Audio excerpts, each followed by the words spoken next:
नाशिक जिल्हा परिषदेच्या उपाध्यक्षा नैना गावित लग्नाच्या बेडीत अडकणार आहेत। मूळचे विरारचे रहिवासी असणारे विवेक मिश्रा यांच्याशी नैना यांचा विवाह होणार आहे।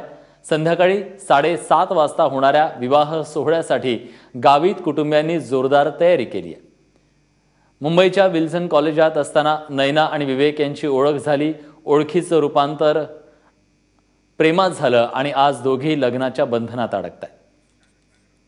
सागर वैद्य आपले प्रतिनिधी आहेत आपल्या सोबत आहेत। सागर, काय सांगशील या लग्नाबद्दल?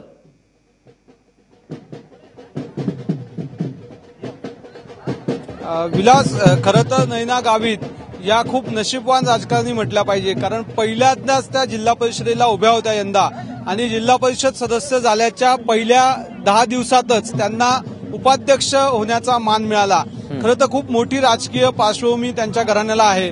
नंदुरबारचे जे खासदार आहेत, अनेक वेळा 9 वेळा जे खासदार राहिलेले आहेत, ते ज्येष्ठ काँग्रेस नेते माणिकराव गावित यांच्या त्या नात आहेत।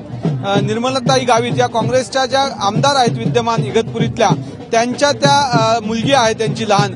आणि या सगळ्या याच्यामध्ये खरं तर MA इंग्लिशमधून नैना गावित यांनी केलं आणि त्याच्यानंतर त्या शिक्षणासाठी मुंबईला गेलेल्या होत्या। विल्सन कॉलेजमध्ये MBA करत असताना त्यांची विवेक मिश्रांशी ओळख झाली आणि स्नेहाचं मैत्रीत आणि प्रेमात रूपांतर झालं।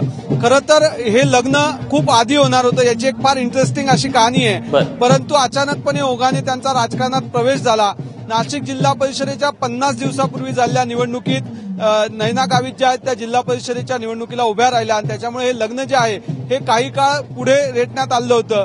आपल्याकडे मराठीत म्हण आहे की आधी लगीन कोंडाण्याचं आणि मग रायबाचं। अगदी त्या म्हणीला जागत नैनाताई यांनी आपलं लग्न बाजूला ठेवलं, आधी निवडणूक लढली, त्या जिंकल्या, सुदैवाने त्या उपाध्यक्ष झाल्या। त्याच्यानंतर विषय समित्यांच्या निवडणुकांची धावपळ सगळी संपली आणि आता अखेर हा दिवस उगवलाय। गावित कुटुंबीय संपूर्ण या ठिकाणी उपस्थित आहे। काँग्रेसचेच नाही तर जिल्ह्यातले आणि राज्यातले अनेक महत्वाचे नेते या ठिकाणी आले आहेत। माजी मुख्यमंत्री अशोक चव्हाण, जलसंपदा मंत्री गिरीश महाजन यांच्यासह अनेक मान्यवर नेते, राजकारणी, सामाजिक कार्यकर्ते या ठिकाणी आले आणि या लग्नाच्या ठिकाणी आदिवासी संस्कृतीचं एक दर्शन पण पाहायला मिळतंय आणि मोठ्या ताटामाटात हे सगळं लग्न जे आहे ते आता पार पडतंय। विलास, धन्यवाद तुम्ही दिलेल्या सगळ्या सविस्तर माहितीबद्दल।